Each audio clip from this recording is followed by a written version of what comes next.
by chance. Can you say that again? Sorry, it's like my mic is not. It's reverbing. Oh, hi. Yeah, it get the output of your speakers too close to the mic. Okay, yeah. Did you get my Facebook message on Facebook Messenger? Oh no, what's that? Oh, okay. Check your Facebook because I know we're on Facebook friends already. When you get a chance. Oh, okay, yeah. Yeah. So basically, yeah. So today, yeah. So I will share like 3 news, and if you are interested, feel free to share your thoughts. Hey, Stephanie. Yeah. Okay. So the first one is NFT makes NFT makers are trying to build the next Disney. So this news is on TheVerge.com, and it's very interesting that NFT will become like the virtual economy, like the base for the virtual economy. And in this article, it talks about like in the future, a lot of stuff will be built and sold through NFT, right? If you don't know what's NFT, it's like non-fungible tokens, which allows people to, kind of like secure in a more like secure way, and the digital items will be, kind of like make it, I would say, not only decentralized but also make it scared us, like something similar to the real world, right? We have a certain number of items, and NFT kind of, you, because in the digital world, you can always unlimited copy a lot of stuff, but NFT, it can ensure the scarcity of the digital items. So in this kind of like in this article in The Verge, it talks about it's about to create kind of like a digital world. I mean, a lot of big companies such as Facebook or other company like Microsoft, they are trying to create their own metaverse, right? And then so for right now, it seems like a lot of companies, they are trying to create these types of like merchandise, like a new world. So yeah, what they say is that the new world, digital metaverse, will look like a digital version of Disney. Yeah, decentralized Disney. So everything will look a little bit cartoonish, and then it's very interesting to see like all the stuff like flourishing, and basically this is about to happen, right? Because during the AWE event, I heard a lot of like speakers, they talk about NFT. The reason why people kept talking about NFTs because nobody really knows what will it be, right? So that's why people keep talking about it. If something is so fixed, then if everyone knows about something, then no one will like to talk about it. It's just because NFT is such a kind of like a little bit new ideas, and then also by implementing to metaverse, right? Nobody really knows what metaverse will look like. So yeah, so I think if you are really interested, you can take a look of the article. It talks about, you see, like what's the future look like. Even though I kind of read some NFT stuff, but to be honest with you, I still couldn't really figure out like what the world will look like under NFT. But it's very interesting that to see like a lot of people are exploring the NFT, economy. So yeah, any thoughts for this? Or yeah, you can unmute yourself and start sharing your thoughts. Yeah, I was actually going to say, especially if you're recording the room, they have this feature now that you can do the replays, and I think at least the recording would go up. I guess you put the recording on. Is it LinkedIn? Is that where you usually typically put it? Oh yes. Okay, yeah, because Clubhouse actually. So if it's okay with you, you should totally turn the replays feature on because I can listen to this another time. I'm kind of in a time crunch this morning. I will just say with respect to NFTs, perhaps the most bullish argument for why they might be prolific is because they span across all file types, even like innovative file types like GLB and GLTF, which, as you know, is used in the XR industry frequently. So I think that's like the strongest argument for the use of that technology. Yeah, thanks. And any other thoughts or comments about the future? You know, like all the avatar will be kind of like cartoonish, and then all the stuff you probably need to purchase, and then like yeah. And for me, to be honest with you, I feel like because during the AW event, a lot of speakers talks about how to carry on your personal digital stuff from different places. For example, you can bring your sword you won in one game, right? 40 levels of game, like the super amazing armors, right? You can wear it to the workplace, right? Or you can bring your sword to the gym or something, right? So also you can, kind of like purchase something from here and there and carry from this to there, right? And then I really like one of the kind of explanation of metaverse. I remember it was like from, I think the professor's name was Jeremy Bolton, and he was the professor in Stanford. He said that metaverse is like the 3D version of internet, right? So it's very interesting to see how all those kind of live together.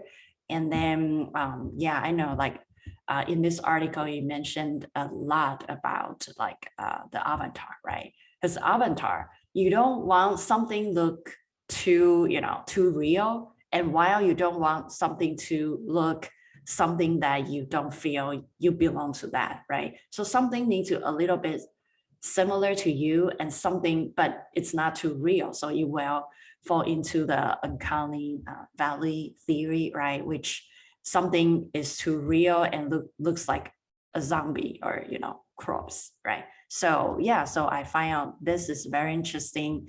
And yeah, so any thoughts, comments for the NFT in metaverse or something that inspires you? Feel free to unmute yourself, or you can raise your hand to the stage. Yeah, Dom. To be honest, I don't really know much about NFTs. I'm really new to the space, but I did read an article where they talked about how Roblox is going to offer NFT-like collectibles, and that was kind of interesting because I remember I actually played Roblox when I was a kid, and just thinking about how we can end up selling and creating and selling items through the metaverse is really interesting and fascinating. Yeah. I think, for example, like I was amazed by one of the idea called OVR land. OVR land, pretty much it kind of map the entire Earth into a few million, I forgot how many million, hexagon, right? And then, so pretty much it's a digital twin, right? Digital twin of our physical world. And then you can purchase the real estate of the digital land, and you can do the marketing, right? Because it's pretty much decentralized. So you can do anything you want in that piece of land, right? And you can, according to the previous article, it talks about the OVR land. It has, like the land, the digital land under the Eiffel Tower was the most expensive. It's probably like I would say a few $1 million, right, for a piece of small land under Eiffel Tower. So it's very interesting to see right now the NFT. I know a lot of people might think, oh, does there any money laundering involved or some conspiracies? But for me, I read another article. The artist worked a lot of NFT arts. And she said that, this is like kind of like the art movement, right? For example, why Picasso's paintings worth a few few million billion dollars? Why?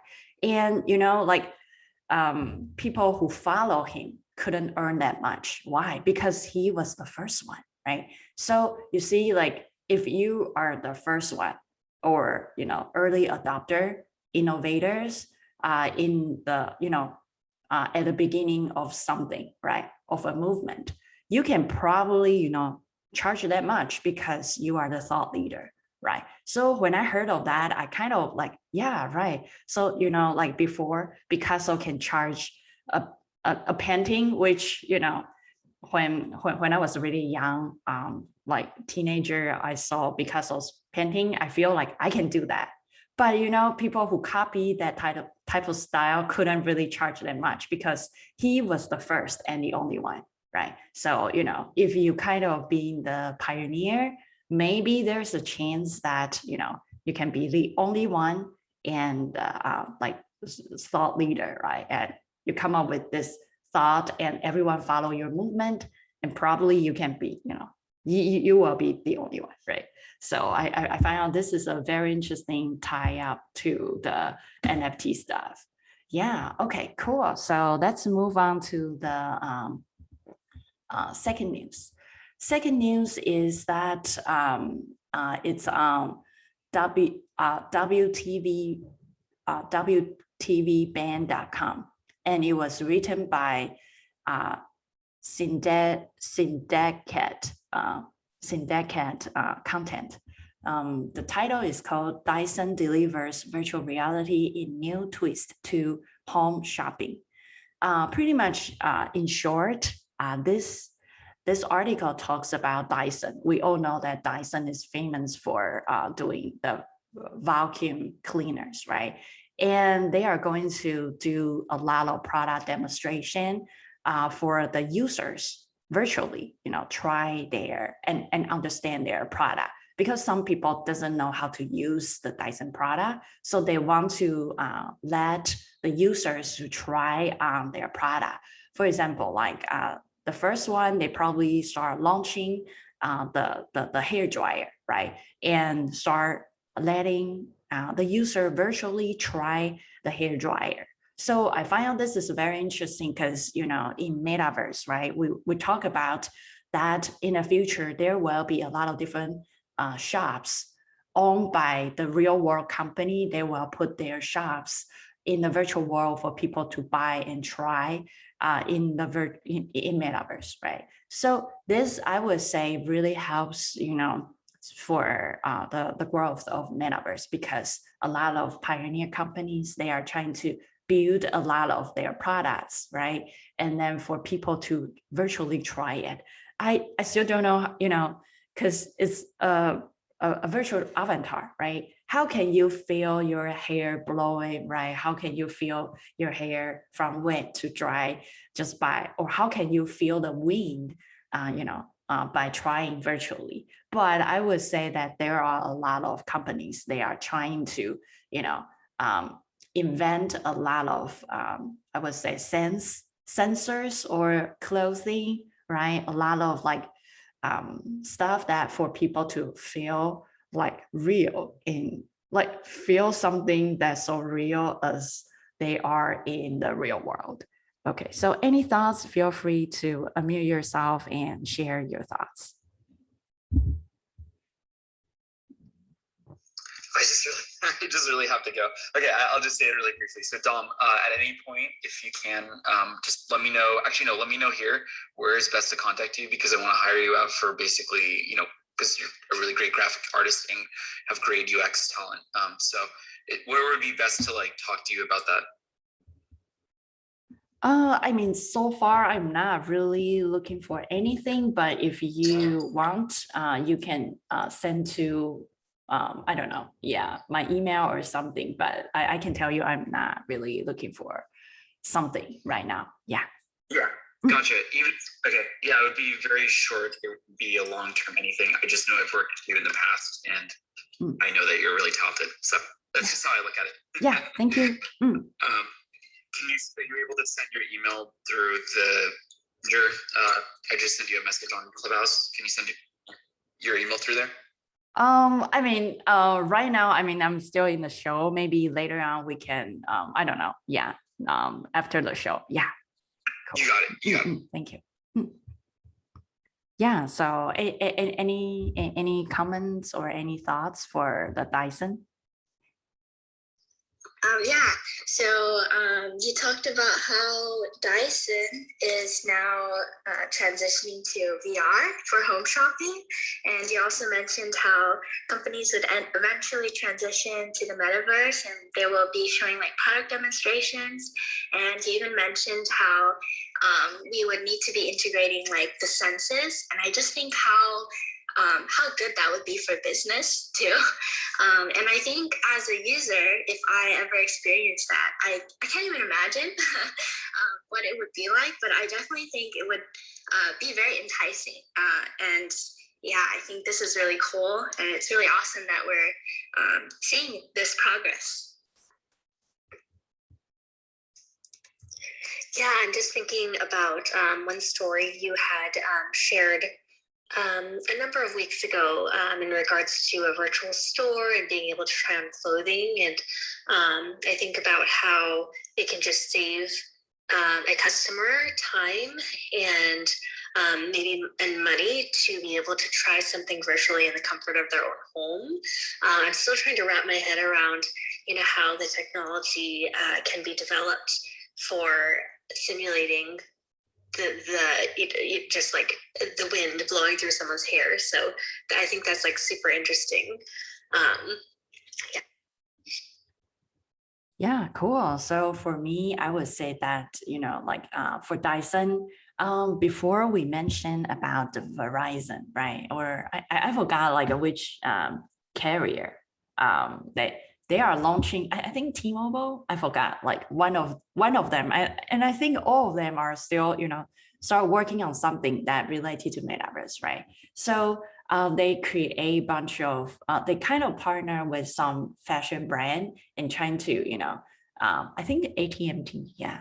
Trying to create a small metaverse for people to join and start buying clothes, right? So it's very interesting to see like, in this metaverse world, it has a lot of potentials to start working on, to kind of provide people with some digital product, but maybe they will send the physical product to you. You can try on virtual world, but you probably will get the physical one, but we don't know yet, right? Because right now it's still, everyone is doing the experiment stuff. Okay, so yeah, the last news is metaverse.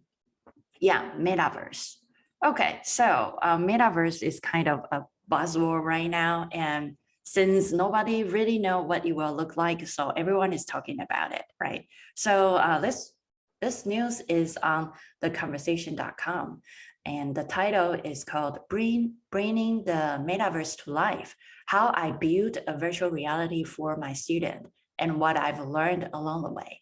So in this article, it talks about, because the COVID hit, the teacher, at the universe trying to create a virtual world to teach or to let his students to present in the class instead of presenting in a 2D Zoom, like really boring places and doesn't even feel like in the classroom. He built a virtual, kind of like I would say the fairy tale look like castle inside Mozilla Hub, right? And let his students to present and design the virtual world in Mozilla Hub, and then allow them to, allow them to present their homework or allow them to do like gamification inside Mozilla Hub. And what he learned about it is that VR definitely helps them to, kind of like boost their performance yeah, because people start feeling like, oh, we are in school, right? And then they perform much better. And also he find out that, yeah, the entire experience should be human-centric, right? So yeah, so I find out this is very interesting because I remember previously there was another news talks about in Stanford, the department chair, Jeremy Bolton, I forgot the last name, but if I pronounce wrong or say something wrong, just please ignore it. But he kind of during the COVID, he had a lot of VR classes, kind of like having classes, like everyone is in front of Zoom, but wearing VR headset. When I saw the picture, I feel very interesting because according to the article, he probably bring more than 200 students enroll his class. And he said that he already pushed a lot of students to have the interaction or the interactive classes in virtual world. So I find out that, yeah, definitely the virtual world can help people to kind of get connection during COVID, or everyone is stay at home, right? So yeah, and if the 3D building made it right, it can make people or students to feel they are still in the school, and when do the presentation, they feel like yeah, it's not just like 2D and facing the camera, everything's flat and squarish, right? It's a 3D immersive environment. So I find out this is a very meaningful experience. You see, like the student can enjoy the new environment and using VR. By the way, the article was written by Gary Burnett. Yeah. So any thoughts, comments for this types of teaching in VR concept? Yeah, so it really seems like VR can really transform just the whole education experience for students by really bringing more of an immersive and interactive space.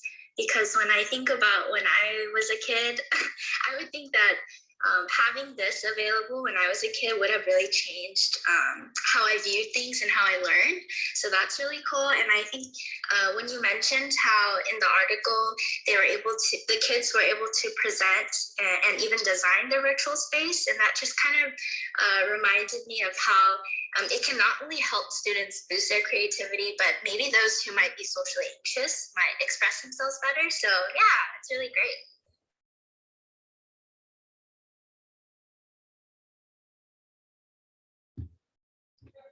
Yeah, any thoughts, Stephanie? Or yeah, feel free to unmute yourself. No, just piggybacking off what Angelique was saying, I think it's really cool to give that the teacher had the idea of giving the students opportunities to create on their own, not just for creative expression, but also I think during this time with so much uncertainty and just everything people have gone through with COVID, just a sense of maybe a sense of more control and empowerment in their lives too, which can help them engage more in their education. Yeah. So thank you so much for joining me today. And today we covered the news, including a school teacher bringing students to metaverse, and he find out that students learn much more and concentrate on the class more. And another one is Dyson. Dyson pretty much, is the best known for revolution vacuum cleaners, right? Like the design of the vacuum. They are about to put their products on the virtual reality for people to start trying virtually, which is, I think it's very good way, but I still don't know how people can feel, the heat, the wind, right? But, we will conquer it, right? And another one is NFT. NFT is a hot topic, even though, we're still trying to figure out how NFT can integrate inside metaverse, right? And then it seems like NFTs, people are trying to create NFT and start implementing it for all the commercial stuff. So NFT might be the future economy system, right? Okay, so thank you so much, and I will see you next Saturday. Bye bye. Thanks for sharing.